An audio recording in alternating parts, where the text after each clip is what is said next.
నమస్కారం, welcome to business prime time. నేను VSR మూర్తి. Right, ఈరోజు వీక్లో సెకండ్ డే మంగళవారం. అయితే నిన్న సూచీలు స్వల్పంగా నష్టాలని చవిచూశాయి. అంతర్జాతీయ వాణిజ్య ఆందోళన ప్రభావం మన మార్కెట్లపైన ప్రభావం చూపించింది. అలాగే రష్యా యుక్రెయిన్ యుద్ధం, ముడి చమురుల ధరలు పెరగడం, విదేశీ పెట్టుబడులు తరలిపోవడం వంటివి కూడా మదుపర్ల సెంటిమెంట్ను దెబ్బతీశాయనే చెప్పచ్చు.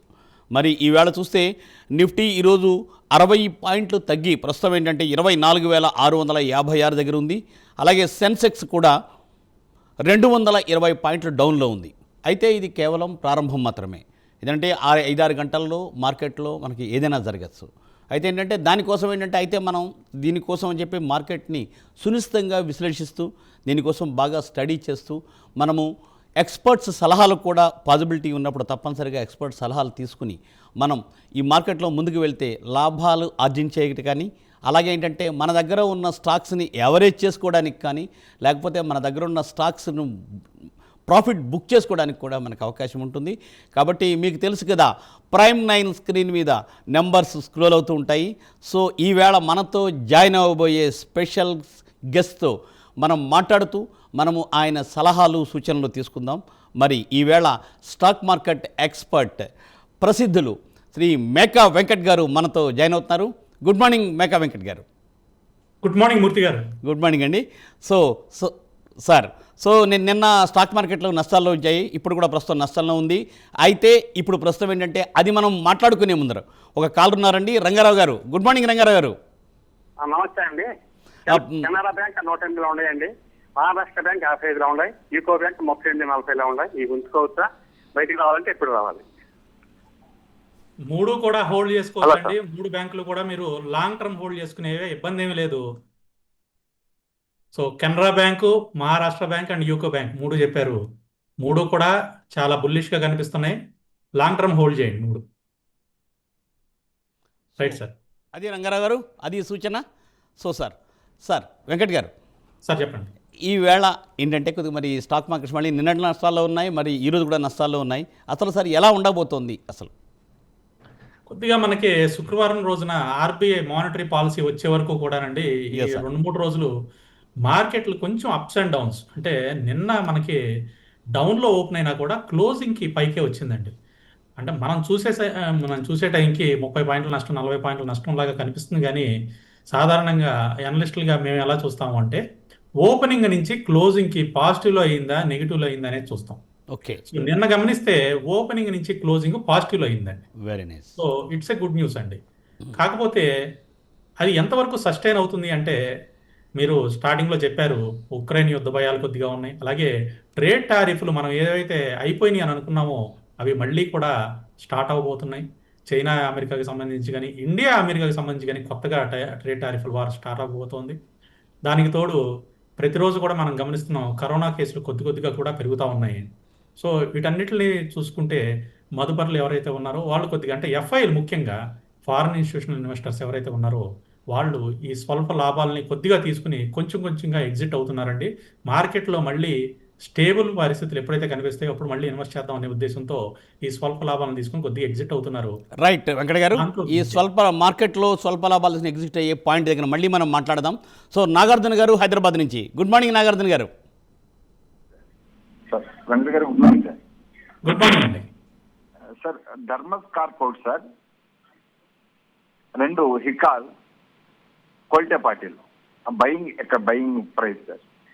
సార్ ఫస్ట్ వన్ అండి Dharmaj Corp,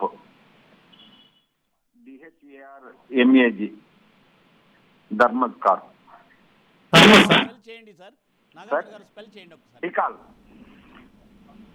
and Kolte Patil sir. Sir ఫస్ట్ది నాకు కొంచెం అర్థం కాలేదండి, సెకండ్ది హికాల్ అర్థమైంది. మీ వాయిస్ ఫస్ట్ది కొంచెం స్లోగా వచ్చింది. Dharmas DHARMAG sir. Dharmas sir. Dharmas. Okay.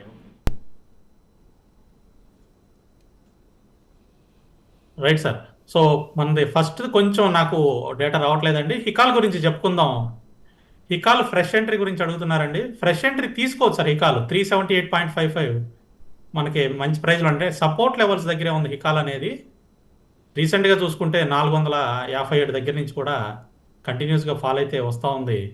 అయితే సపోర్ట్ లెవెల్స్ దగ్గర మాత్రం బ్రేక్ అవ్వలేకపోతుంది. మనకి మేజర్ సపోర్ట్ లెవెల్స్ 370 జోన్లో మేజర్ సపోర్ట్ లెవెల్స్ కనిపిస్తున్నాయి. హికాల్లో ఆల్మోస్ట్ 5-6 టైమ్స్ సపోర్ట్ లెవెల్స్ దగ్గరే మనకు సపోర్ట్ తీసుకుని తిరిగి పైకి వెళ్ళడానికి ట్రై చేసిందండి. సో ఈ రోజు కూడా సపోర్ట్ లెవెల్ కన్నా పైనే ట్రేడ్ అవుతుంది 378.55లో. సో మీరు కరెంట్ ప్రైస్లో కూడా ఎక్యూములేషన్ స్టార్ట్ చేయండి. సో ఒకేసారి టోటల్ క్వాంటిటీ తీసుకోవద్దండి నాగార్జున గారు. కొద్దిగా అక్యూములేషన్తో మీరు హికాల్ అనేది ఇప్పుడు బయింగ్ ప్లాన్ చేసుకోవచ్చండి. ఓకే నాగార్జున గారు, ఆ సూచన పాటించండి. సో సార్ వెంకట్ గారు, అంతర్జాతీయ దిగ్గజ టెక్నాలజీ కంపెనీ ముఖేష్ అంబానీ నేతృత్వం రిలయన్స్ ఇండస్ట్రీస్ ఐఆర్ఎల్ ప్రపంచ వ్యాప్తంగా స్టాక్ మార్కెట్లో ట్రేడ్ అవుతున్న అగ్రగామి కంపెనీల్లో 30లో ఒకటిగా ఇప్పుడు నమోదవడం అనేది నిజంగా ఏంటంటే మంచి వార్త. ఇప్పుడు మరి దీని ప్రభావం ప్రస్తుతం రిలయన్స్ షేర్స్ మీద ఎట్లా ఉండకపోతుంది, అట్లాగే సముద్ర రంగం మీద ఎట్లా ఉంటుంది? సో ఆ విషయాన్ని అంటే ఒకసారి మనం వివరిద్దాం సార్. సో దీని గురించి మాట్లాడే ముందర ప్రసాద్ గారు, గుడ్ మార్నింగ్ హైదరాబాద్ నుంచి. ప్రసాద్ గారు సార్ గుడ్ మార్నింగ్ అండి. సార్ ఇది ఒక స్టాక్, 2 స్టాక్స్ ఉన్నాయండి. ఒకటి ఆయిల్ కంట్రీ ట్యూబులర్ లిమిటెడ్, అదొకటి. తర్వాత మన అపార్ ఇండస్ట్రీస్. ఈ 2 ఎట్లా ఉంటుంది సార్ కొంచెం చెప్పండి. ఫస్ట్ స్టాక్ కొంచెం స్పెల్ చేస్తారండి? ఏమండి? ఫస్ట్ స్టాక్ మీరు చెప్పారు, అది కొంచెం స్పెల్ చేయగలుగుతారా? Oil country tubular limited. Right అండి, oil country tubular limited. Yes. తర్వాత అపార్ ఇండస్ట్రీస్. అపార్, ఓకే అండి. ఫస్ట్దే కొంచెం నాకు క్లియర్గా వినపడలేదు. ఎస్, ఈ 2 కూడా ఫ్రెష్ ఎంట్రీ అడుగుతున్నారా మీరు?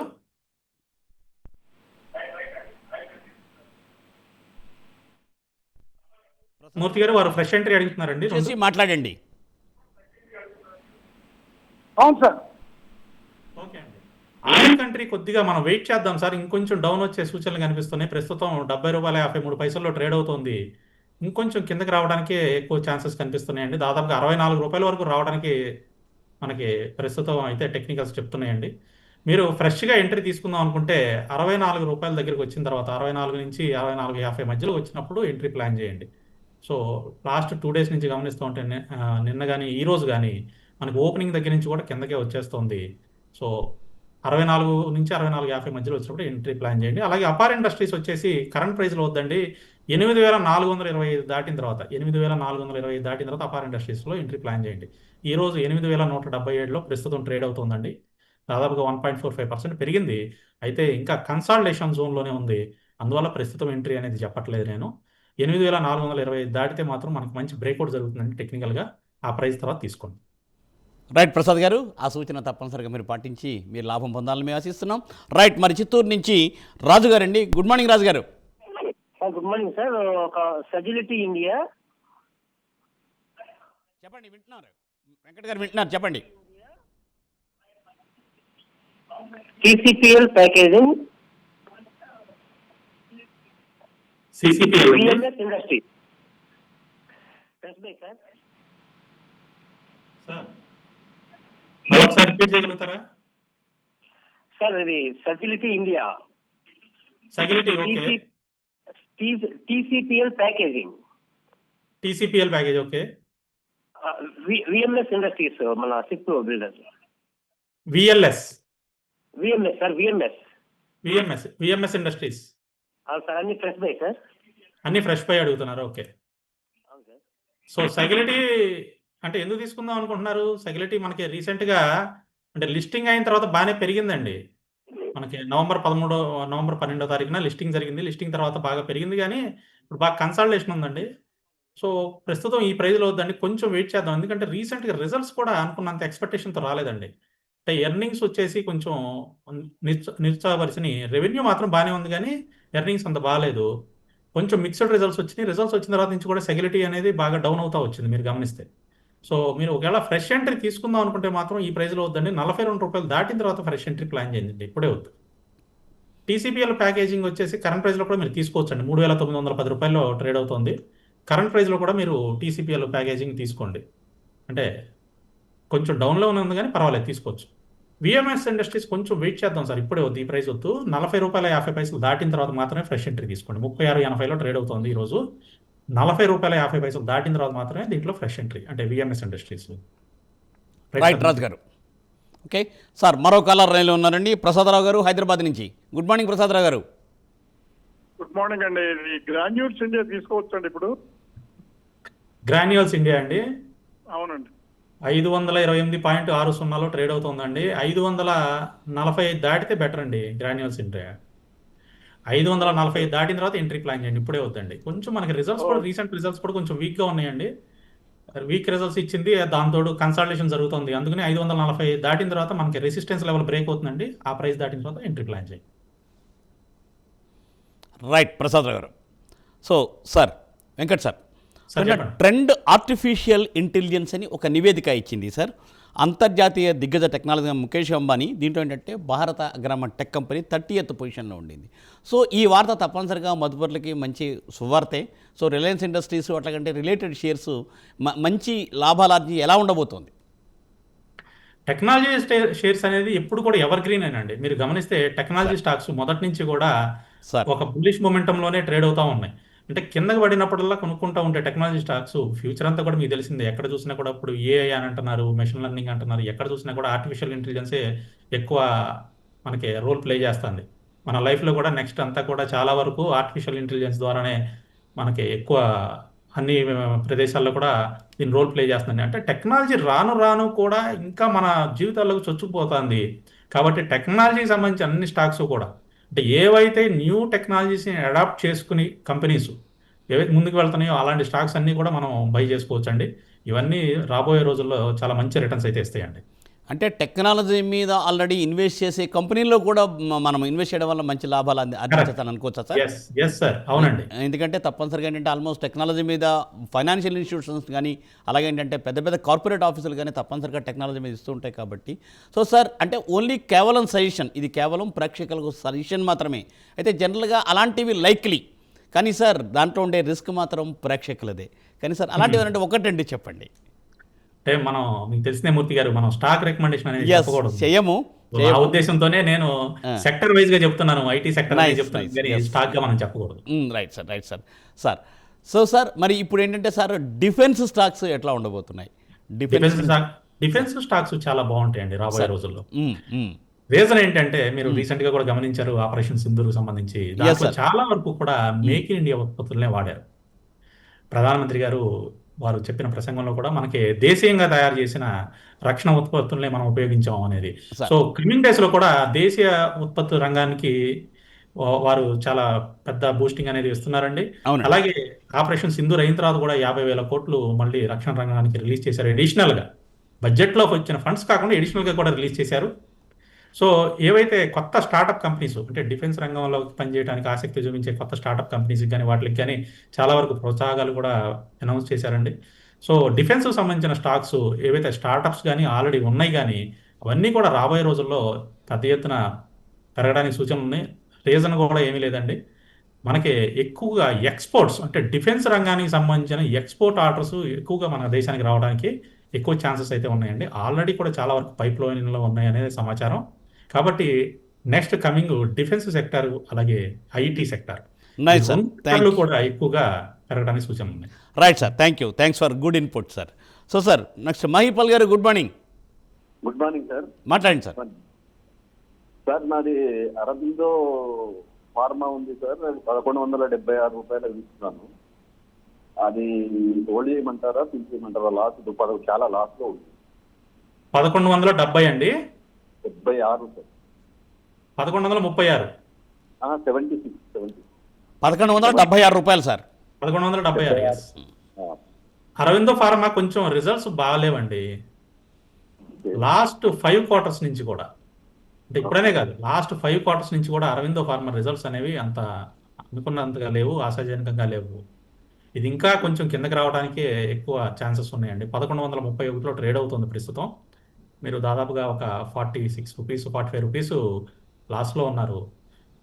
సో నా సజెషన్ అయితే కుదిరితే ఎగ్జిట్ అయిపోవడానికి ట్రై చేయండి. అంటే ఎక్కువ లాస్ పర్సంటేజ్ వైజ్గా కన్నా కూడా మనీ వైజ్గా మీరు బేరబుల్ లాస్ అయితే మాత్రం ఎగ్జిట్ అయిపోవడానికి ట్రై చేయండి.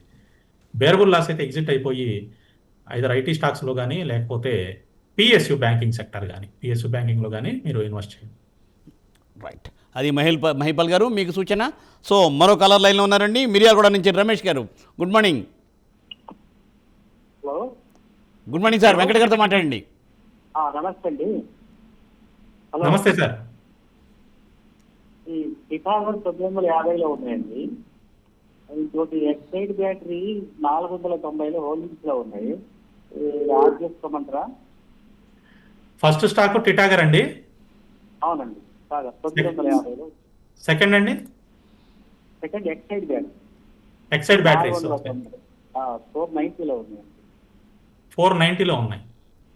టిటాగర్ యాడ్ చేసుకోవచ్చు సార్. ప్రస్తుతం 906లో ట్రేడ్ అవుతుంది. టిటాగర్ యాడ్ చేయండి, యావరేజ్ చేసుకోండి. ఇక్కడ యావరేజ్ చేసుకుని హోల్డ్ చేసుకుంటే ఒక 3 to 6 months హోల్డ్ చేసుకుంటే మంచి ప్రాఫిట్లోనే ఎగ్జిట్ అవుతారు మీరు. కొంచెం టైం ఇవ్వండి దానికి, ఎందుకంటే కొంచెం కన్సాలిడేషన్ జోన్లో ఉంది టిటాగర్ వ్యాగన్స్ అనేది. సో టిటాగర్ రైల్వే సిస్టమ్స్ అనేది. సో టిటాగర్ రైల్వే సిస్టమ్స్ 906లో ప్రస్తుతం యావరేజ్ చేసుకోవచ్చు. అలాగే ఎక్సైడ్ బ్యాటరీస్ కూడా 391లో ఉందండి. కరెంట్ ప్రైస్ 391లో ట్రేడ్ అవుతుంది. ఇది 396 దాటిన తర్వాత యావరేజ్ చేయండి. ఇప్పుడే వద్దు, 396 దాటిన తర్వాత యావరేజ్ చేయండి.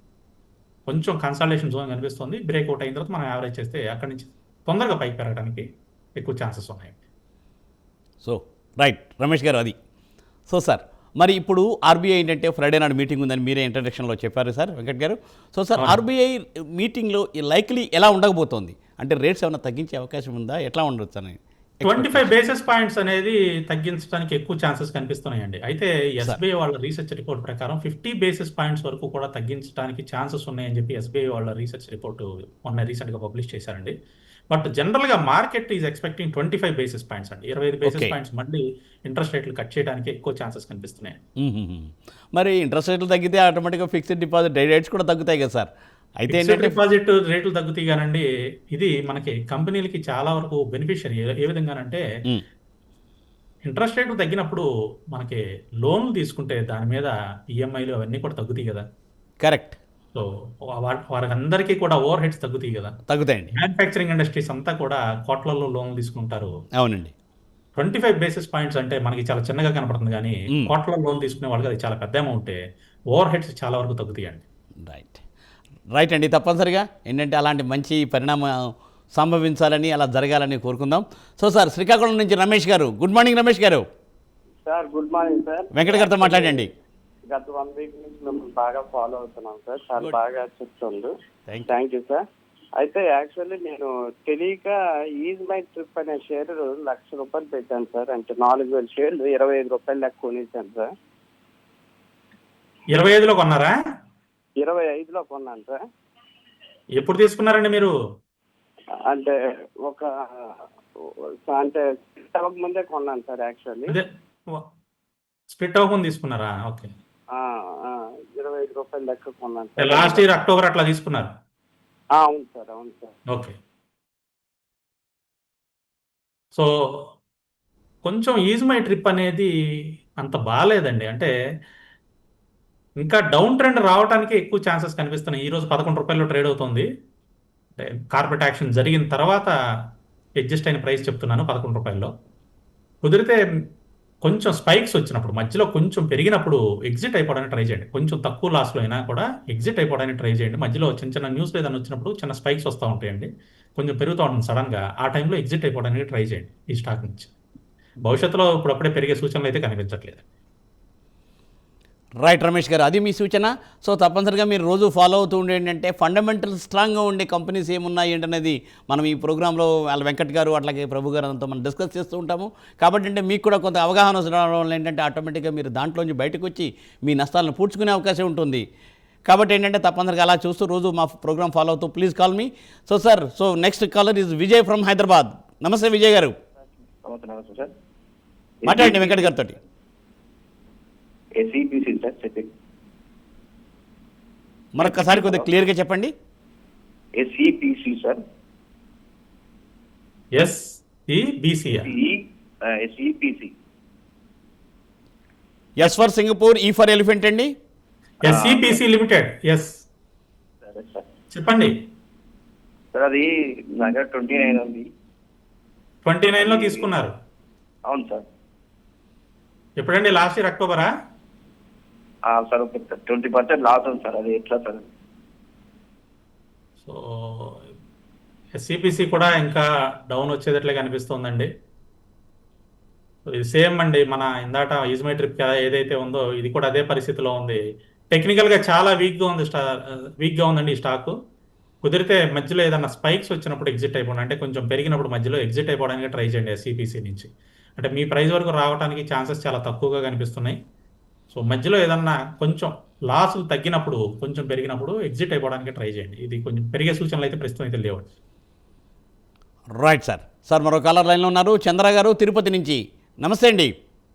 నమస్తే సార్. స్టాక్స్ సార్, ఒకటి తేజాస్ నెట్వర్క్స్ 1170లో ఉన్నాయి 100 స్టాక్స్. ఓకే అలాగే పీజీ ఎలక్ట్రోప్లాస్ట్ పీజీఈఎల్ ఓకే 100 స్టాక్స్ 850లో ఉన్నాయి. మూడో స్టాక్ వచ్చి పీసీ జ్యువెలర్స్ ₹15.40 ఉన్నాయి సార్. ఇప్పుడు హోల్డ్ చేయాలా, యాడ్ చేయాలా, ఎగ్జిట్ అవ్వాలా సార్? తేజాస్ నెట్వర్క్ కొంచెం వెయిట్ చేద్దాం సార్, ఎందుకంటే చాలా కన్సాలిడేషన్ జోన్లో ఉంది. మనకి 650 దగ్గర మేజర్ సపోర్ట్ కనిపిస్తుంది తేజాస్ నెట్వర్క్లో. అయితే నేను చాలా రోజుల నుంచి మనం తేజాస్ నెట్వర్క్ని కొత్తగా ఎవరు కొనుక్కోవద్దు, ఉన్నవాళ్ళు మాత్రం దాన్ని ప్రస్తుతం అట్లా ఉంచండి, ఎందుకంటే ఇప్పుడప్పుడే పైకి వచ్చే పరిస్థితి కనబట్టలేదని చెప్పాను. సో తేజాస్ నెట్వర్క్లో ప్రస్తుతం యావరేజ్ కూడా ఏం ప్లాన్ చేయొద్దండి. తేజాస్ నెట్వర్క్ మీరు యావరేజ్ ప్లాన్ చేయాలి అంటే 900 దాటాలండి. 900 జోన్ దాటనంత వరకు కూడా ఇది పెరిగే సూచనలు లేవు. జనవరి నుంచి కూడా మీరు గమనిస్తూ ఉంటే 900 జోన్ దాటడానికి చాలా ట్రై చేస్తుంది, కానీ దాటలేకపోతుంది. 650 నుంచి 900 మధ్యలోనే ట్రేడ్ అవుతా ఉంది తేజాస్ నెట్వర్క్. సో ప్రస్తుతం యావరేజ్ కూడా ఏం ప్లాన్ చేయొద్దండి. 900 దాటిన తర్వాత మనం యావరేజ్ ప్లాన్ చేద్దాం. కన్సల్టేషన్ జోన్లో ఉందండి. అలాగే PG Electroplast. So PG Electroplast వచ్చేసి కరెంట్ ప్రైస్లో మీరు యావరేజ్ చేసుకోవచ్చు అండి, ఇబ్బంది ఏమి లేదు. సో ఈరోజు కొంచెం నెగిటివ్లో ఉంది 1.36%, బట్ యావరేజ్ చేసుకోవచ్చు అండి పీజీ ఎలక్ట్రోప్లాస్ట్ అనేది. పీసీ జ్యువెలర్స్ అయితే హోల్డ్ చేయండి సార్, పర్వాలేదు. పీసీ జ్యువెలర్స్ కొంచెం మనకి కన్సల్టేషన్లో ఉంది కానీ బట్ తిరిగి పెరుగుతుందండి, హోల్డ్ చేయొచ్చండి పీసీ జ్యువెలర్స్ అనేది. Right Chandra garu. Sir next caller sir Satyaprakash garu Hyderabad నుంచి. సార్ నమస్తే ప్రకాష్ గారు, చెప్పండి, మాట్లాడండి వెంకట్ గారితో. సార్ నమస్తే సార్.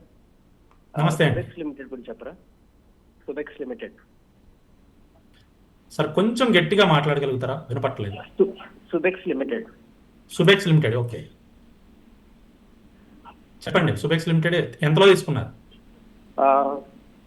20 సార్. ₹20 తీసుకున్నారు. ఎస్. హోల్డ్ చేయండి సార్, కొంచెం టైం పడుతుంది కానీ వస్తుంది. అయితే అందరికీ సూచన అండి, ఒక చిన్న సూచన. దాదాపుగా ₹20 కన్నా తక్కువ ఉండే స్టాక్స్లో ఎక్కువ మంది ఇన్వెస్ట్ చేస్తున్నారండి.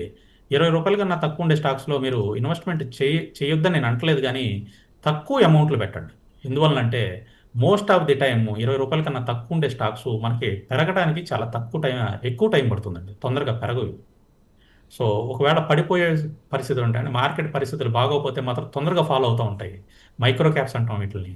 సో ఇలాంటి వాటిల్లో ఇన్వెస్ట్మెంట్స్ అనేది కొంచెం తక్కువ చేయండి. ఫ్రంట్ లైన్ స్టాక్స్లో ఇన్వెస్ట్మెంట్ ఎక్కువ చేయడానికి ప్లాన్ చేయండి.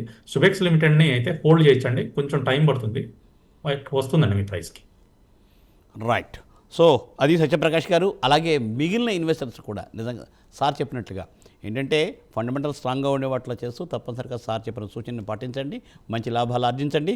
సో సార్ వెంకట్ సార్, మరి ఇప్పుడు మనం ఆర్బీఐ మీటింగ్ కోసం మాట్లాడుకుంటూ ఉన్నాము. సరే ఏంటంటే డిపాజిట్స్ రేట్ తగ్గుతాయి, డిపాజిట్స్ బ్యాంకులో డిపాజిట్ పెట్టడం అనేది సేఫ్టీ అండి. అట్ ద సేమ్ టైం బ్యాంకులో డిపాజిట్ పెడుతూనే కొంత మొత్తాన్ని ఏంటంటే మనము సిప్ ద్వారా కానీ లేదంటే మ్యూచువల్ ఫండ్స్ ద్వారా కూడా పెట్టే అవకాశం ఉంటుంది. వాటిలో బ్యాంక్ అంతా కూడా కొంత ఎక్కువ లాభాలు ఆర్జించే అవకాశాలు ఉంటాయి. దాని మీద ఒక 1 మినిట్ మ్యూచువల్ ఫండ్ మీద అయితే ఎట్లా చేయొచ్చు సార్? కొత్త వాళ్ళు ఎంటర్ అయితే ఎట్లాగా చేయొచ్చు మ్యూచువల్ ఫండ్స్ మీద? డెఫినెట్గా అండి, ఎప్పుడు కూడా మనం ఇన్వెస్ట్మెంట్స్ని డైవర్సిఫికేషన్ చేసుకోవాలండి, మొత్తం తీసుకెళ్ళి ఒకటే చోట పెట్టకూడదు. సో సామెత కూడా ఉంది కదండి, అన్ని ఎగ్స్ని తీసుకెళ్ళి ఒకటే బాస్కెట్లో పెట్టొద్దని అంటారు. అలాగే మొత్తం తీసుకెళ్ళి మీరు ఫిక్స్డ్ డిపాజిట్లోనే పెట్టకుండా కొంత అమౌంట్ని డైవర్సిఫికేషన్గా మ్యూచువల్ ఫండ్స్లో పెట్టుకోవడం అనేది మంచి పద్ధతి. ఆ మ్యూచువల్ ఫండ్స్లో కూడా మీరు మళ్ళీ ఏం చేయాలంటే డైవర్సిఫికేషన్ చేయాలి. మ్యూచువల్ ఫండ్స్లో కూడా డైవర్సిఫికేషన్ ఉంటుంది. అంటే డెబ్ట్ ఫండ్స్ ఉంటాయి, ఈక్విటీ ఫండ్స్ ఉంటాయి, అలాగే థీమాటిక్ ఫండ్స్ ఉంటాయి, ఇలా హైబ్రిడ్ ఫండ్స్ ఉంటాయి, రకరకాలుగా ఉంటాయి. సో సేఫ్ అండ్ సెక్యూర్గా కోసం దాంట్లో కూడా ఏంటంటే మనం డెబ్ట్ ఫండ్స్లో పెట్టుకోవాలండి కొంత అమౌంట్. అలాగే ఈక్విటీ ఫండ్స్ ఏంటంటే రిస్కీగా ఉంటాయి కొద్దిగా. సో ఆ ఈక్విటీ ఫండ్స్లో ఏంటంటే ఏదైతే మనం రిస్క్ బేర్ చేయగలుగుతామో అంత అమౌంట్ని మనం ఈక్విటీ ఫండ్స్లో పెట్టుకోవచ్చు. అంటే రిస్క్ అంటున్నామంటే 100% రిస్క్ అనే ఉండదండి. అవునండి.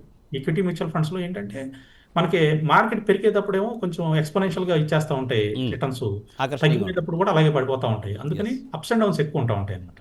సో అందుకనే వాటిల్లో కూడా డెప్ట్ ఫండ్స్ అలాగే ఈక్విటీ ఫండ్స్ రెండిట్లోనూ కొద్దిగా అమౌంట్లు పెట్టుకుంటా ఎస్ఐపి చేసుకుంటా ఉంటే మీరు అన్నట్లు ఎస్ఐపి అనేది మంచి ఆప్షన్ అండి. Yes sir. సో మంత్లీ మనకు వచ్చే ఇన్కంలో కొంత పార్ట్ ఈ సేవింగ్స్లోగా మనం ఎస్ఐపీలు చేసుకుంటా ఉంటే రైట్. లాంగ్ టర్మ్లో మంచి కార్పస్ వస్తుంది. తప్పనిసరిగా సార్. సో అలా ఏంటంటే జాగ్రత్తగా స్టెప్ బై స్టెప్ వేస్తూ మనం ఏంటంటే జాగ్రత్తగా ఇన్వెస్ట్ చేసుకోవడం ఉపయోగం ఉంటుంది. So thank you Venkata garu. Thanks for joining for today's business prime time live programme. So sir తప్పనిసరిగా మీతో రెగ్యులర్గా మేము టచ్లో ఉంటాం. మీరు మా ఇన్వెస్టర్ సలహాలు సూచనలు ఇస్తూనే ఉండాలి. ఈ ప్రోగ్రామ్ని మీరందరూ సక్సెస్ చేయాలి. సో ఇన్వెస్టర్స్ సో ఏంటంటే ప్రతిరోజు ఉదయం 9:30 ప్రైమ్ 9లో ప్రసారం అయ్యే బిజినెస్ ప్రైమ్ టైం ప్రోగ్రామ్ తప్పనిసరిగా వీక్షించి సలహాలు సూచనలు స్వీకరించండి. సో ఇది ఈనాటి కార్యక్రమం. చూస్తూనే ఉండండి ప్రైమ్ 9. నిజం ఇదే మా ఇజం.